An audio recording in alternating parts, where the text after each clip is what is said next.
नमस्कार साथियों, आप सभी का स्वागत है हमारे चैनल पे। दोस्तों, आज आपको हम बताने वाले हैं करंट अफेयर्स अगस्त महीना के, जो कि दोस्तों आपको 71st बीपीएससी के लिए बहुत ही महत्वपूर्ण होने वाला है। दोस्तों, यदि आप कोई भी एग्जाम्स दे रहे हैं उसके लिए आपको लगभग पिछले एक साल का करंट अफेयर्स पढ़ के जाना है। दोस्तों, ऐसा मैं इसलिए कर रहा हूँ क्योंकि आप 71st बीपीएससी का एग्ज़ाम देने जा रहे हैं, तो इससे पहले यदि आप PYQ देखेंगे, पिछले साल का क्वेश्चंस देखेंगे, तो आपको आइडिया लग जाएगा कि करंट अफेयर से कितना ज़्यादा क्वेश्चंस पूछे जा रहे हैं। दोस्तों, अब आंकड़ा देख लीजिए, मैंने आपके लिए लेकर आया है 71st, अभी जो 17वीं बीपीएससी हुई थी उसमें दोस्तों 30 के बदले यहाँ पे 35 क्वेश्चन पूछे गए हैं, 35 क्वेश्चन पूछे गए हैं दोस्तों। तो आप देख सकते हैं कि 150 क्वेश्चन में से 35 दोस्तों सिर्फ करंट अफेयर से पूछा गया है। तो ये आपके लिए बहुत ही महत्वपूर्ण होने वाला है साथियों। तो आपको बता दें दोस्तों कि आपके लिए मैं एक साल का, यानी अभी अगस्त से लेकर के, दोस्तों मैं अगस्त 2024 से लेकर के दोस्तों आपको हम जुलाई 2025 तक का जो करंट अफेयर्स दोस्तों आपके लिए हम कवर कराने वाले हैं। तो ये आपके लिए बहुत ही महत्वपूर्ण होने वाला है, इसीलिए दोस्तों इसको आप ध्यान रखिएगा। और आगे अगस्त के बाद और भी हम पढ़ाएंगे समय के अनुसार दोस्तों। तो आप देखिए, जो री एग्जाम हुआ था 70 का, उसमें भी 19 क्वेश्चन पूछे गए हैं। 69 जो बीपीएससी हुई थी उसमें 30 क्वेश्चन पूछे गए हैं। 68वीं बीपीएससी में 30 क्वेश्चन पूछे गए हैं। आप देख सकते हैं दोस्तों कि करंट अफेयर्स का वेटेज कितना ज़्यादा है। आप देख लीजिए, 67 में 27 क्वेश्चन है, 37 क्वेश्चन देख लीजिए, मैक्सिमम 66 में 37 तक क्वेश्चन पूछे जा चुके हैं, 27 क्वेश्चन, 29 क्वेश्चन, यानी कि ओवरऑल दोस्तों जो अभी जो 71वीं बीपीएससी होने वाला है, इसमें भी आप ओवर एवरेज दोस्तों देखिएगा तो आप 30 क्वेश्चन का अनुमान लगा सकते हैं कि 150 में से 30 क्वेश्चन यहाँ पे आपको करंट अफेयर से ही बनने वाला है। तो दोस्तों, मैं आपको आशा और उम्मीद दिलाता हूँ कि यदि आप 12 महीने करंट अफेयर्स पढ़ लेंगे, जो मैं आपको इस चैनल से पढ़ाने वाला हूँ और ये बिल्कुल ऑथराइज कंटेंट देने वाला हूँ, उसको आप पढ़ लेते हैं तो आपका करंट अफेयर से क्वेश्चन पूरे के पूरे बन जाएंगे। तो दोस्तों, इसके लिए मैंने प्लेलिस्ट भी बना दिया है। प्लेलिस्ट के माध्यम से यदि आप नहीं देखे हैं तो जाके प्लेलिस्ट में जाके देख सकते हैं। सारे के सारे वीडियोज आपको एक जगह मिल जाएंगे, सिस्टमैटिक में भी मिल जाएंगे। दोस्तों, यूट्यूब का सबसे बड़ा डिमेरिट यही है कि जो कंटेंट है ना, आपको सिस्टमैटिक नहीं मिलता है।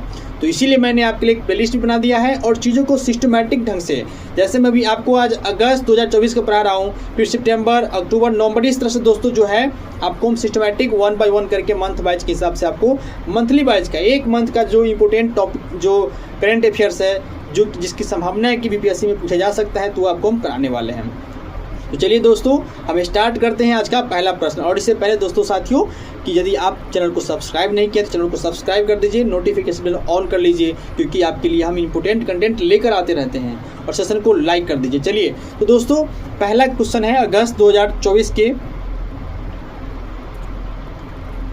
अंशुमन गायकवाड़ जिनका हाल ही में निधन हो गया, किस क्षेत्र से संबंधित थे? तो दोस्तों, अंशुमन वह एक पूर्व भारतीय क्रिकेटर, कोच और राष्ट्रीय चयनकर्ता थे। अंशुमन याद रखिएगा, अंशुमन गायकवाड़ एक भारतीय क्रिकेटर, कोच और चयनकर्ता थे, ध्यान रखिएगा। प्रथम बिम्स्टेक व्यापार शिखर बैठक का उद्घाटन किसने किया? तो इसकी उद्घाटन दोस्तों 6 अगस्त 2024 को विदेश मंत्री एस जयशंकर ने किया। किसका दोस्तों? प्रथम बिम्स्टेक व्यापार शिखर बैठक का जो उद्घाटन है हमारे विदेश मंत्री एस जयशंकर ने 6 अगस्त 2024 को किया। ठीक है। इसरो किस रॉकेट के माध्यम से अपने पृथ्वी अवलोकन उपग्रह 808 प्रक्षेपित किया है? तो इसका नाम है लघु उपग्रह प्रक्षेपण यान D3। ये इसका याद रखेंगे दोस्तों। इसका आपको PDF चाहिए तो आपका PDF बिल्कुल मिल जाएगा साथियों। हमारा टेलीग्राम चैनल है पंकज इन्फोटेक, उसका लिंक भी वीडियो के डिस्क्रिप्शन में दिया गया है, वहाँ से आप टेलीग्राम चैनल ज्वाइन करके PDF डाउनलोड कर सकते हैं। प्रसिद्ध क्रिकेट मैदान ईडन गार्डन कहाँ स्थित है? तो बिल्कुल साथियों, ये कोलकाता पश्चिम बंगाल में स्थित है। किसी पूर्व भारतीय क्रिकेटर को खेल के प्रति उनकी सेवा के लिए BCCI द्वारा दिया जाने वाला सर्वोच्च पुरस्कार कौन सा है? तो दोस्तों ये कौन सा है? C.K. Naidu life time achievement पुरस्कार। और इस पुरस्कार की शुरुआत सबसे पहले 1974 ईस्वी में BCCI द्वारा की गई थी और लाला अमरनाथ इसे पाने वाले पहले व्यक्ति थे। साथियों कौन सा पुरस्कार है? तो C.K. Naidu life time achievement. पहला ये शुरुआत इसकी 1974 में हुई थी, 1974 में की गई थी। और इसे पाने वाले पहले क्रिकेटर कौन थे? तो लाला अमरनाथ यहाँ पे राइट आंसर हो जाएगा। विश्व शिल्प परिषद अंतर्राष्ट्रीय से विश्व शिल्प शहर टैग प्राप्त करने वाला नवीनतम शहर भारतीय शहर कौन सा है? नवीनतम भारतीय शहर कौन सा है? तो यहाँ पर राइट आंसर हो जाएगा कश्मीर, जिसे जुलाई 2024 में यह प्रमाण पत्र दिया गया। तो नवीनतम कौन सा है दोस्तों? नवीनतम है जम्मू कश्मीर। ठीक है, इसको याद रखेंगे। अगला है दोस्तों विश्व शिल्प प्रसिद्ध अंतर्राष्ट्रीय विश्व शिल्प शहर टैग प्राप्त करने वाला पहला भारतीय शहर कौन सा है? तो पहला शहर दोस्तों तमिलनाडु है, जिसे 2015 में जयपुर और मामल्लापुरम, 2018 में मैसूर, कर्नाटक 2024 में और कश्मीर को दिया गया है। यानी कि पहला आपका तमिलनाडु हो जाएगा। ठीक है, याद रखेंगे। और नवीनतम कौन सा है? तो नवीनतम कश्मीर है। क्या दोस्तों? विश्व शिल्प परिषद अंतर्राष्ट्रीय से विश्व शिल्प शहर टैग प्राप्त करने वाला भारतीय शहर की सूची याद रखेंगे। कौन सा भारतीय विश्व शिल्प परिषद अंतर्राष्ट्रीय संस्था का संस्थापक सदस्य था? तो देख लीजिए, कमला देवी चट्टोपाध्याय और अन्य संस्थापक सुश्री एलिन ओसबोर्न, वेंडरबिल्ट वेब और सुश्री मार्गरेट मैक्जीपैच यहाँ पे राइट आंसर हो जाएगा। ठीक है, अगला सवाल दोस्तों, राष्ट्रीय आवास बैंक के प्रबंधक निदेशक के रूप में किसे नियुक्त किया गया है? तो संजय शुक्ला इसका राइट आंसर हो जाएगा। राष्ट्रीय आवास बैंक के प्रबंधक निदेशक के रूप में संजय शुक्ला को यहाँ पे नियुक्त किया गया है।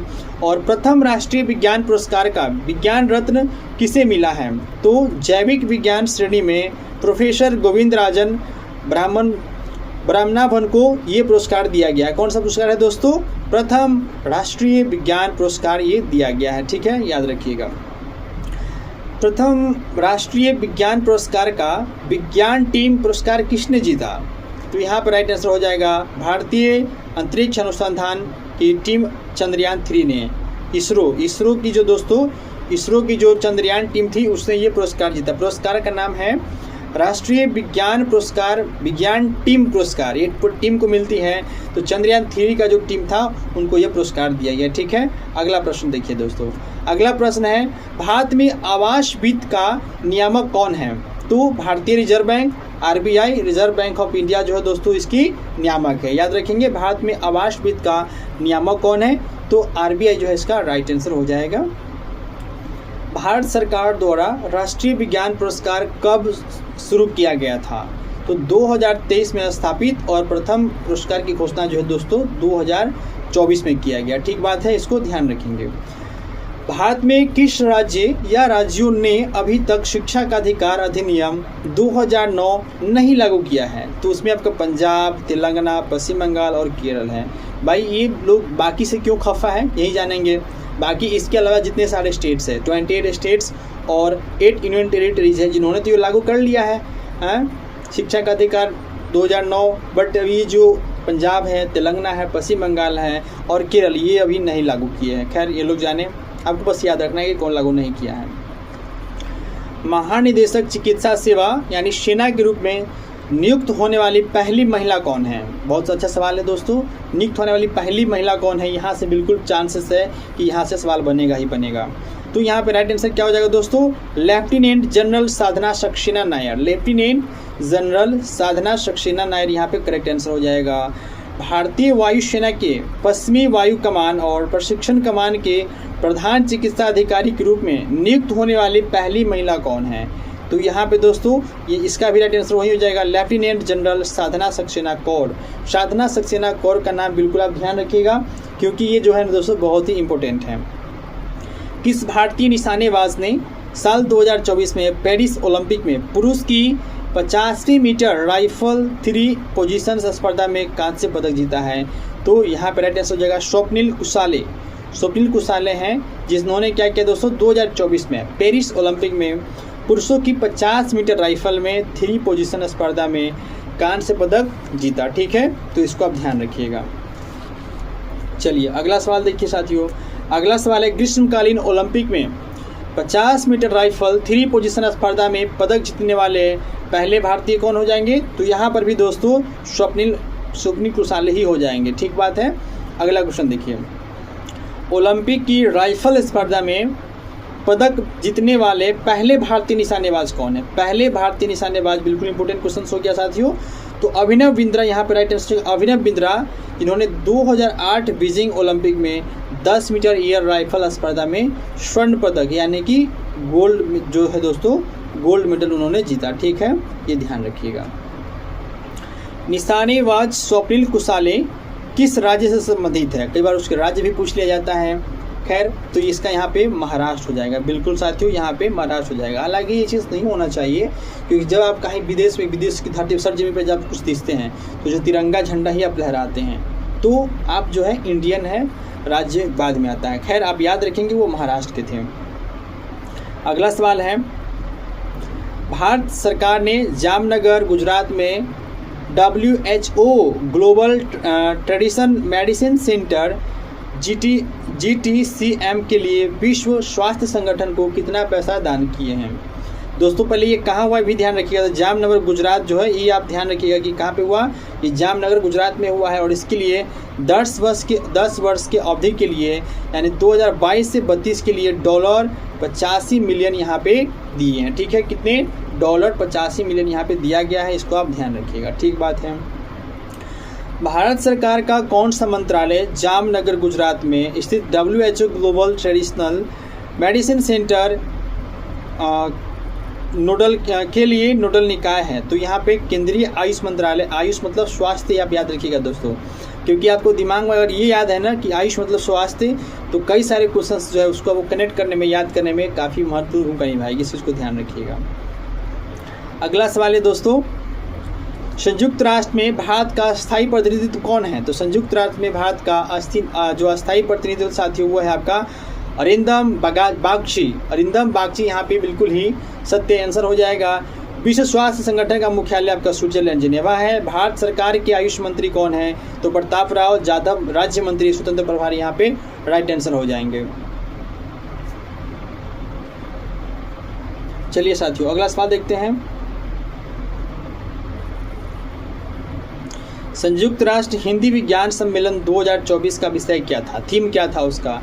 तो दोस्तों यहाँ पे अमृतकाल में राष्ट्रीय वैज्ञानिक चेतना का उन्नयन यहाँ पे करेक्ट आंसर हो जाएगा। वो भी किसका दोस्तों? राष्ट्रीय हिंदी विज्ञान सम्मेलन 2024 का जो थीम पूछा जाएगा तो आप बताएंगे अमृतकाल में राष्ट्रीय विज्ञान का चेतना उन्नयन, यहाँ पे बिल्कुल ही राइट आंसर हो जाएगा।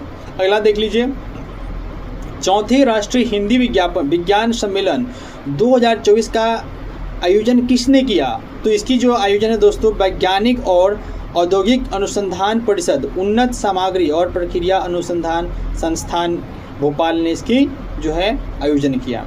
अमृतकाल की अवधारणा किसने दी?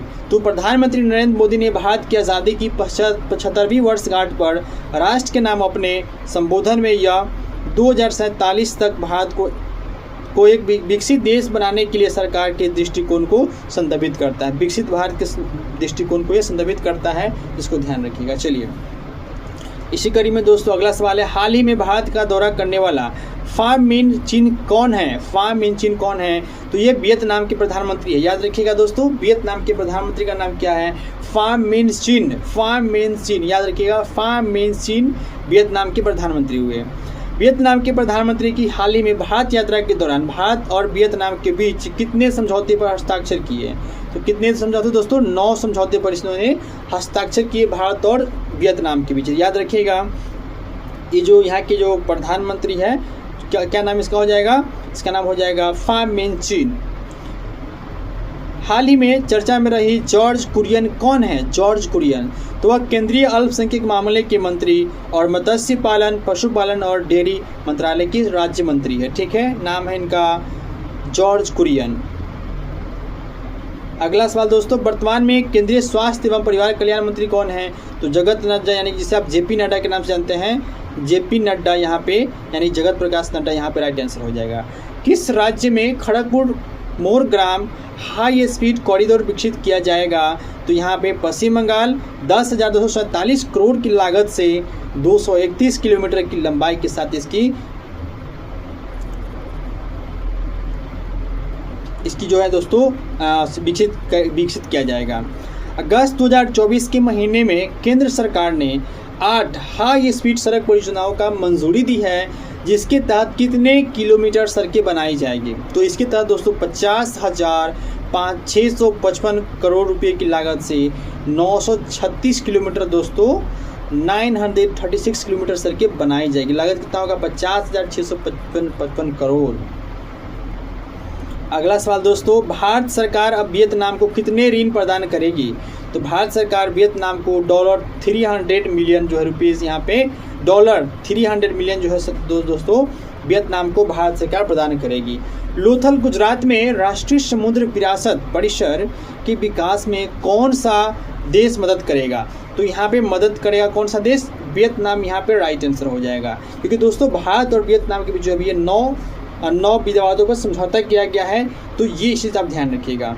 वियतनाम की जो राजधानी है दोस्तों ये क्या है? हनोई। यहाँ पे करेक्ट आंसर हो जाएगा, वियतनाम की राजधानी हनोई है। अगला सवाल देखिए, वियतनाम की मुद्रा डोंग है, याद रखिएगा। हनोई राजधानी हो गया, डोंग मुद्रा हो गया इसका। और 2000 मेगावाट का सरवती हाइड्रो पंप भंडारण संयंत्र किस राज्य में विकसित किया जा रहा है? तो इसका राइट आंसर हो जाएगा कर्नाटक के शिमोगा जिले में। आप ऐसे भी याद रखेंगे, जो डिस्ट्रिक्ट है शिमोगा है और जो राज्य है वो कर्नाटक राज्य, यहाँ पे सही जवाब हो जाएगा। 600 मेगावाट अपर इंद्रावती हाइड्रो पंप भंडारण संयंत्र का कहाँ विकसित किया जा रहा है? तो ये ओडिशा के कालाहांडी जिला में किया जा रहा है। 2000 मेगावाट वाला कर्नाटक के शिमोगा जिला में, ठीक है, कर्नाटक के शिमोगा जिला हो जाएगा 2000 मेगावाट। और वही 600 मेगावाट जो हो जाएगा दोस्तों ये ओडिशा के कालाहांडी जिला, यहाँ पे बिल्कुल ही राइट आंसर हो जाएगा। ठीक बात है। अगला क्वेश्चन देखिए, भारत का सबसे बड़ा हाइड्रो पंप भंडारण संयंत्र कहाँ स्थापित किया जा रहा है? तभी आपको बताएं दोस्तों, कर्नाटक की शिमोगा, जिसे 2000 मेगावाट का सरवती हाइड्रो पंप भंडारण संयंत्र है, ये सबसे बड़ा आपको कर्नाटक में ही हो जाएगा। ठीक बात है। केंद्रीय विद्युत प्राधिकरण भारत सरकार के किस मंत्रालय के अंतर्गत आता है? तो यहाँ पर केंद्रीय ऊर्जा मंत्री यहाँ पे राइट आंसर हो जाएगा। साथियों आप कमेंट में बताइए कि भारत के केंद्रीय ऊर्जा मंत्री कौन है? भारत के केंद्रीय ऊर्जा मंत्री कौन है, ये आप कमेंट में बताइए। तो केंद्रीय विद्युत प्राधिकरण के वर्तमान अध्यक्ष कौन है? तो इसके वर्तमान अध्यक्ष जो है वो घनश्याम प्रसाद, यहाँ पे बिल्कुल ही राइट आंसर हो जाएगा। इसको आप ध्यान रखिएगा। ठीक है साथियों। अगला प्रश्न देखिए, अगला प्रश्न है, किस मामले में सर्वोच्च न्यायालय ने माना कि राज्य सरकार के पास अनुसूचित जाति और अनुसूचित जनजाति समुदाय के भीतर उप श्रेणियाँ बनाने की शक्ति है? तो ये जो है दोस्तों दविंदर सिंह बनाम पंजाब राज्य मामले में ये बात खुलकर सामने आई। दूसरा याद देखिए, किस मामले में सर्वोच्च न्यायालय ने माना कि अनुसूचित जाति और अनुसूचित जनजाति एक सजातीय समूह थे और अनुसूचित जाति और अनुसूचित जनजाति के भीतर कोई उप कोटा प्रदान नहीं किया जा सकता है? तो ये कौन सा मामला है? तो ये ईवी चिन्नैया बनाम आंध्र प्रदेश राज्य मामले है। कोई कोटा नहीं है, ये कौन बात करता है? तो ये ईवी चिन्नैया बनाम आंध्र प्रदेश राज्य बात करता है। और वो जो है उप जाति होना चाहिए है, ये कौन बात करता है? तो ये दविंदर सिंह बनाम पंजाब राज्य जो मामला है ये करता है। इस क्वेश्चन को आप अच्छे से पढ़ लीजिएगा अगर कुछ समझ में नहीं आया है तो। अगला सवाल देखिए दोस्तों, अगला सवाल है आपके सामने, संविधान का कौन सा अनुच्छेद राष्ट्रपति को किसी राज्य की जाति या जनजाति को अनुसूचित जातियों की सूची में शामिल करने की निर्दिष्टित करने की शक्ति देता है?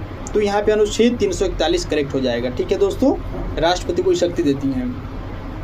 संविधान का कौन सा अनुच्छेद राष्ट्रपति को किसी राज्य की जनजाति को अनुसूचित जातियों की सूची में शामिल करने के लिए निर्देशित करने की शक्ति देता है? तो अनुच्छेद 342 हो जाएगा। 341 और 342 अनुच्छेद जो, इसको आप ध्यान रखिएगा। अगला सवाल देखिए, राज्यपालों का 52वां सम्मेलन कहाँ आयोजित किया गया? राज्यपालों का 52वां यानी 52nd सम्मेलन कहाँ पे किया गया? तो 2 और 3 अगस्त को 2024 में राष्ट्रपति भवन में ये किया गया। 2 से 3 अगस्त 2024 के बीच राष्ट्रपति भवन में राज्यपालों का 52वां सम्मेलन किया गया। ये तो अच्छी बात है दोस्तों, करंट का क्वेश्चन है, बिल्कुल ध्यान रखिएगा। तो राज्यपालों ने के 52वें सम्मेलन का अध्यक्षता किसने किया? तो जो राष्ट्रपति महोदया जो है, राष्ट्रपति द्रौपदी मुर्मू के द्वारा ये अध्यक्षता किया गया। भारत में राज्यपालों का पहला सम्मेलन आयोजन कब किया गया? भारत में राज्यपालों का पहला आयोजन सम्मेलन क्या किया गया? तो ये 1949 में किया गया था राष्ट्रपति भवन में। और साल 2024 में कब किया गया? तो 2 से 3 अगस्त 2024 में 52वां 52nd, याद रखिएगा 52nd जो है दोस्तों ये किया गया 2024 में। अब पहला हुआ था 1949 में। राज्यपालों का पहला सम्मेलन जो है 1949 में हुआ था राष्ट्रपति भवन में। भारत में राज्यपालों की प्रथम सम्मेलन की अध्यक्षता किसने किया? तो दोस्तों प्रथम सम्मेलन की जो अध्यक्षता है 1949 में तत्कालीन गवर्नर जनरल सी राजगोपालाचारी ने 1949 में पहला राज्यपालों की जो सम्मेलन है उसकी अध्यक्षता तत्कालीन गवर्नर जनरल सी राजगोपालाचारी यानी चक्रवर्ती राजगोपालाचारी ने किया। इसको आप ध्यान रखिएगा, ठीक है दोस्तों। आप बोर तो नहीं हो रहे ना? देख लीजिए, पढ़ लीजिए साथियों, क्योंकि मैं आपको शुरू में ही दिखा दिया हूँ कि जो करंट अफेयर्स है ये टॉपिक कितना महत्वपूर्ण होने वाला है। आप देख सकते हैं दोस्तों कि एवरेज जो है ना 30 क्वेश्चन हर साल पूछा जा रहा है। तो दोस्तों 30 क्वेश्चन यदि हर साल एक सब्जेक्ट से पूछा जा रहा है तो वो आप सब्जेक्ट समझ सकते हैं कितना महत्वपूर्ण है। और दोस्तों मैं तो ये कहूँगा कि और कम पढ़ के ज़्यादा आउटपुट लाना है ना तो वो सब्जेक्ट आपका करंट अफेयर्स है। करंट अफेयर्स में आपको ज़्यादा एफर्ट लगाना भी नहीं है, लेकिन आपको मैक्सिमम मार्क्स जो है आप दोस्तों करंट अफेयर्स से ला सकते हैं। पॉलिटी पढ़िएगा आप भूल जाइएगा, साइंस पढ़िएगा मे भी भूल सकते हैं, लेकिन करंट अफेयर्स दोस्तों आप फ्री का मार्क्स इस तरह से अटेंड कर सकते हैं, ठीक है। अगला सवाल देखिए दोस्तों, 14वीं भारत वियतनाम रक्षा नीति का वार्ता की अध्यक्षता किसने की? तो इसकी जो अध्यक्षता है दोस्तों रक्षा सचिव गिरधर अरमाने। रक्षा सचिव गिरधर अरमाने और वियतनाम के राष्ट्रीय रक्षा उप मंत्री वरिष्ठ लेफ्टिनेंट जनरल हुआंग जुआन चियन के द्वारा किया गया, याद रखिएगा। हाल ही में भारत का दौरा करने वाले लेफ्टिनेंट जनरल हुआंग जुआन चिन कौन हैं? तो इसका राइट आंसर हो जाएगा वह वियतनाम के राष्ट्रीय सुरक्षा उप मुख्यमंत्री है, जो कि भारतीय रक्षा सचिव गिरधर अरमाने के साथ मिलकर के समझौता किए हैं, ठीक है। भारत के रक्षा सचिव कौन है? तो गिरधर अरमाने यहाँ पे राइट आंसर हो जाएगा। ये दोनों नाम याद रखिएगा, क्योंकि भारत और वियतनाम के बीच जो समझौता हुआ है 9 विषयों पर, उसमें ये दोनों मुख्य किरदार हैं। जुलाई 2024 में आयोजित रूसी नौसेना परेड दिवस समारोह में किस भारतीय नौसेना जहाज ने भाग लिया? तो INS तावर यहाँ पे राइट आंसर हो जाएगा। INS तावर जो है यहाँ पे बिल्कुल ही करेक्ट आंसर हो जाएगा। जुलाई 2024 में किस भारतीय नौसेना जहाज ने रूसी नौसैनिक जहाज सोब्राजिटेल्नी के साथ समुद्री साझेदारी अभ्यास आयोजित किया? तो INS तावर यहाँ पे फिर करेक्ट आंसर हो जाएगा। भारतीय नौसेना के तलवार श्रेणी के स्टील्थ फ्रिगेट INS तावर का निर्माण कहाँ किया गया था? तो साथियों इसका करेक्ट आंसर हो जाएगा रूस के सेंट पीटर्सबर्ग शहर में स्थित बाल्टिक शिपयार्ड। बिल्कुल ही यहाँ करेक्ट आंसर हो जाएगा। तीस चीज को आप ध्यान रखिएगा। अगला सवाल है दोस्तों, हाल ही में खबरों में रही नेवा नदी कहाँ स्थित है? तो ये सेंट पीटर्सबर्ग यहाँ पे करेक्ट आंसर हो जाएगा, रूस में है। सेंट पीटर्सबर्ग जो शहर ये रूस में है। भारतीय अंगदान दिवस किस तिथि को मनाया जाता है? तो 3 अगस्त बिल्कुल करेक्ट आंसर हो जाएगा दोस्तों। और अगस्त का महीना आया तो बिल्कुल आप 29 अगस्त भी ध्यान रखिएगा, क्योंकि 29 अगस्त को भारत में राष्ट्रीय खेल दिवस के रूप में मनाया जाता है। क्यों मनाया जाता है दोस्तों? क्योंकि उस दिन जो है हमारे हॉकी के जादूगर मेजर ध्यानचंद का हैप्पी बर्थडे है, इसीलिए जो है 29 अगस्त को दोस्तों क्या है राष्ट्रीय खेल दिवस के रूप में मनाया जाता है। लेकिन 3 अगस्त याद रखिएगा भारत में अंगदान दिवस मनाया जाता है।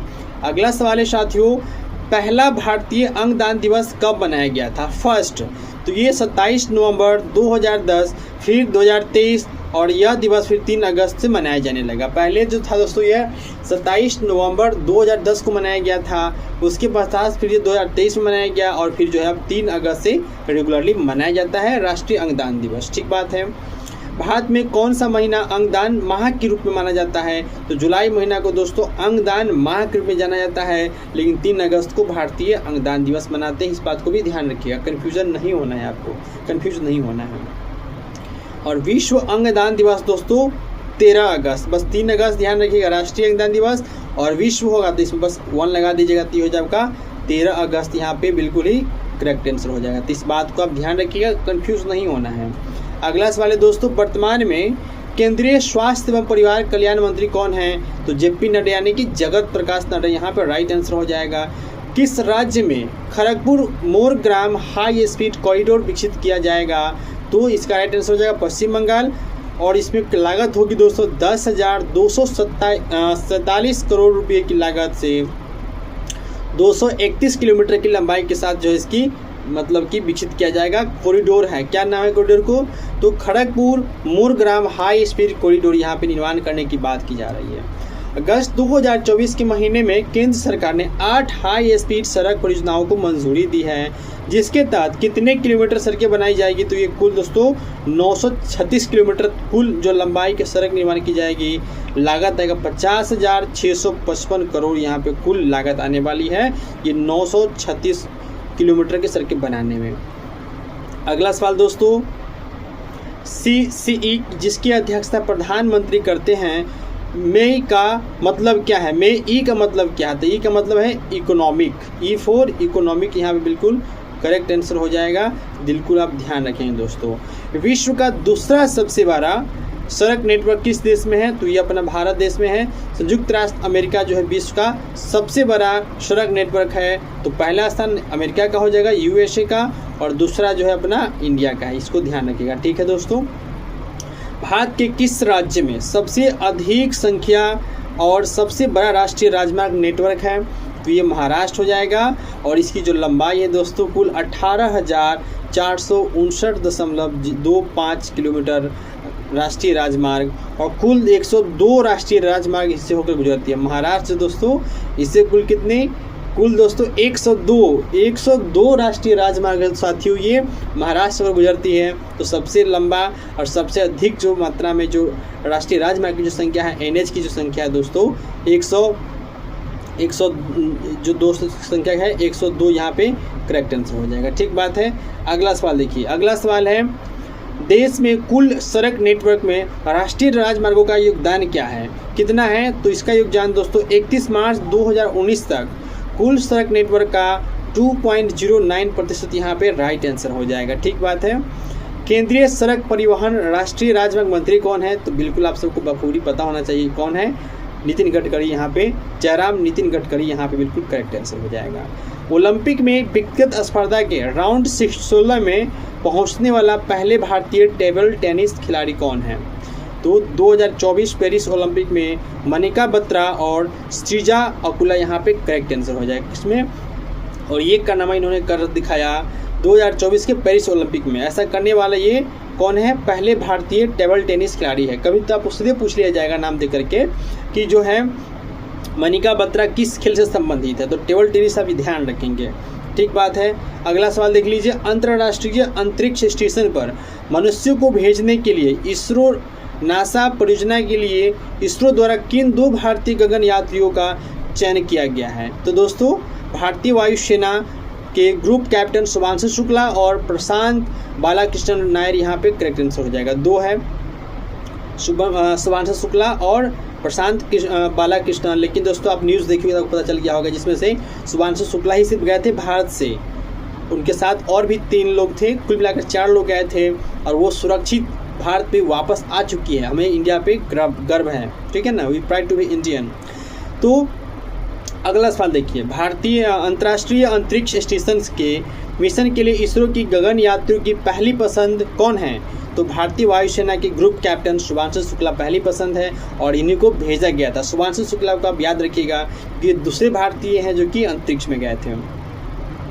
अंतरिक्ष में जाने वाले पहले भारतीय कौन थे? पहले भारतीय विंग कमांडर राकेश शर्मा 3 अप्रैल 1984 को सोवियत रॉकेट सोयूज T11 के माध्यम से वो गए थे। ठीक बात है, याद रखिए, पहले 1984 में और फिर 2025 में।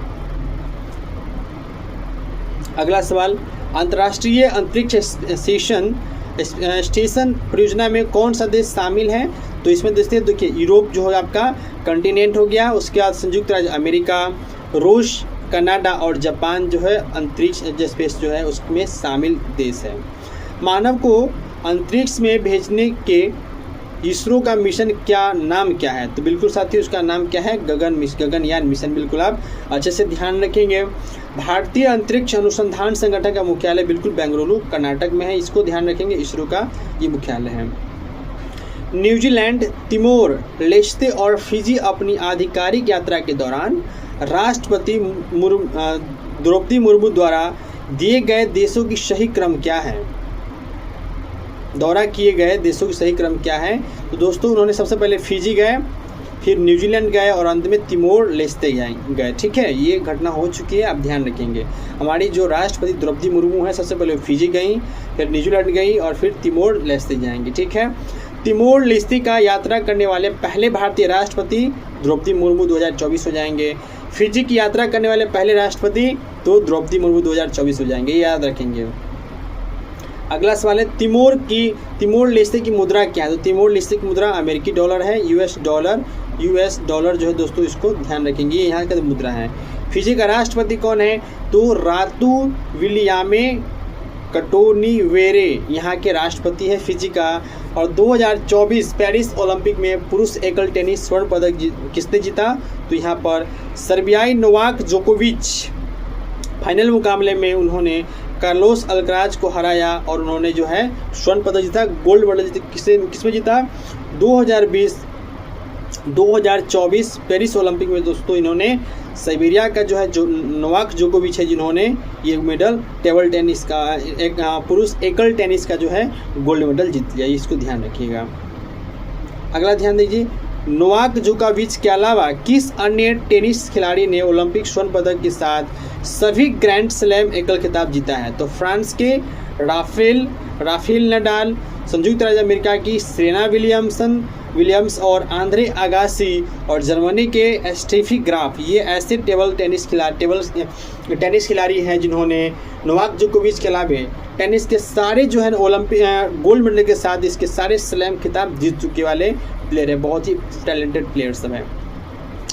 24 ग्रैंड स्लैम एकल खिताब जीतने वाले पहले पुरुष टेनिस खिलाड़ी कौन है? ये तो दोस्तों आप एकदम याद कर लीजिए क्योंकि ये सवाल तो पूछने का बिल्कुल ही संभावना बनता है, इसको स्टार बना के लिख लीजिए कि 24 ग्रैंड स्लैम एकल खिताब जीतने वाले पहले पुरुष टेनिस खिलाड़ी कौन है? तो नोवाक जोकोविच ही यहाँ पे करेक्ट आंसर हो जाएगा और ये है 2024 का खिताब जीता। ठीक है, अगला सवाल, 2024 पेरिस ओलंपिक टेनिस एकल स्पर्धा में रजत पदक जीतने वाले कार्लोस अल्कराज किस देश से हैं?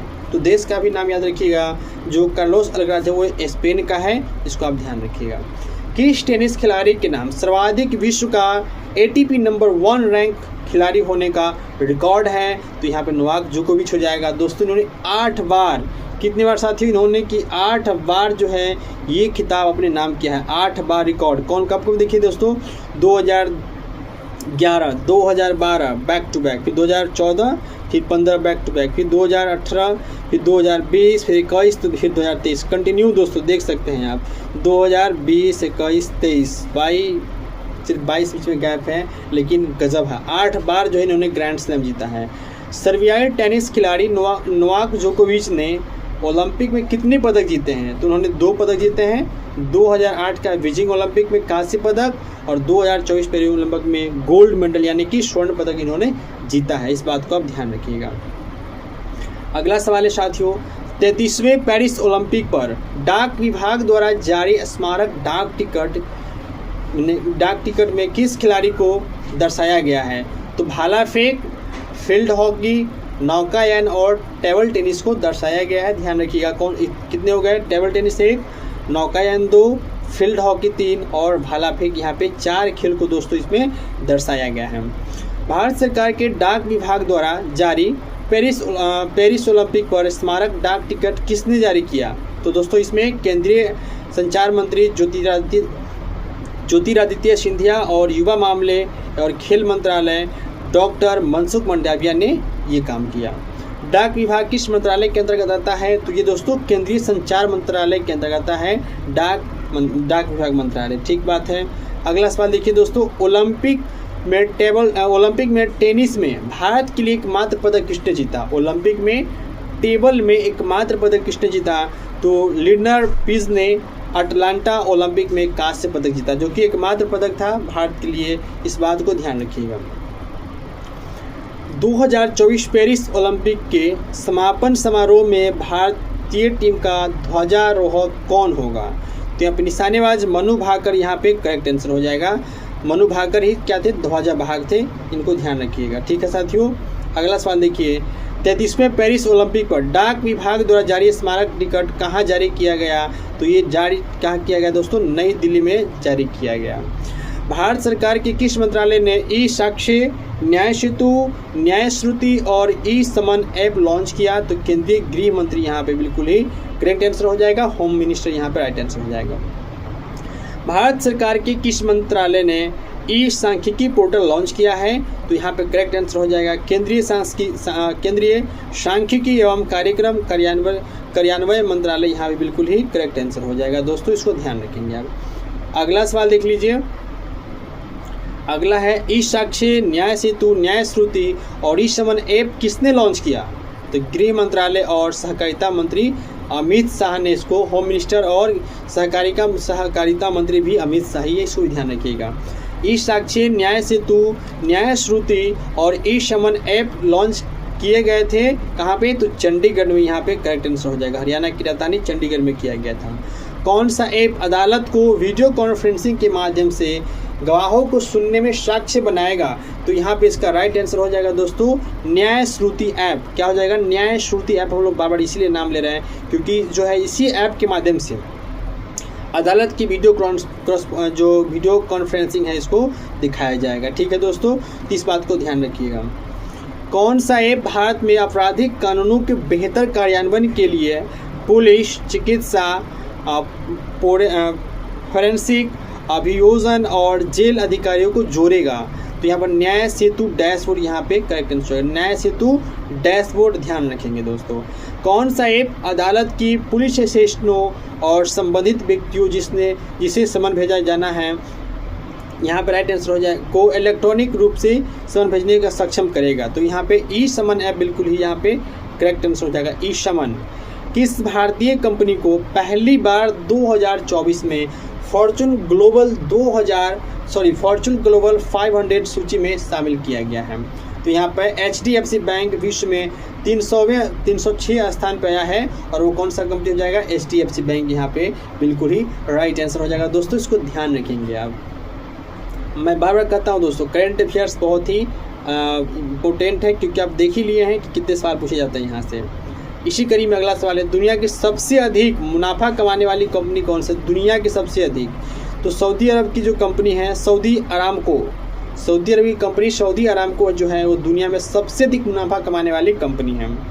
कोल इंडिया लिमिटेड ने पश्चिम बंगाल में कोयले से सिंथेटिक प्राकृतिक गैस संयंत्र स्थापित करने के लिए कंपनी के साथ एक संयुक्त उद्यम स्थापित किया है। तो यहाँ पे क्या नाम हो जाएगा?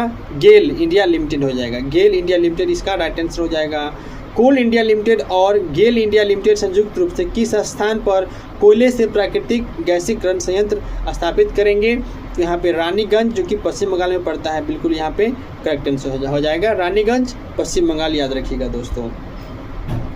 तो साथियों ये रहा आपका टोटल अगस्त 2024 का करंट अफेयर्स। इसको दोस्तों आप क्या कीजिएगा, इसको आप बार बार रिवाइज कीजिएगा। इसका जो ये अगस्त 2024 का अगस्त का था 2024 का, इस वीडियो का जो PDF है आपको टेलीग्राम चैनल पंकज इन्फोटेक पे मिल जाएगा, जहाँ से आप जा करके PDF डाउनलोड कर लीजिएगा, पेज को फॉलो कर लीजिएगा, चैनल को सब्सक्राइब कर लीजिए, वीडियो को लाइक कर दीजिएगा दोस्तों। मिलते हैं फिर कल नेक्स्ट मंथ के जो करंट अफेयर्स है उसके साथ। तब तक के लिए वीडियो को शेयर कर दीजिए। जय हिंद, टेक केयर दोस्तों।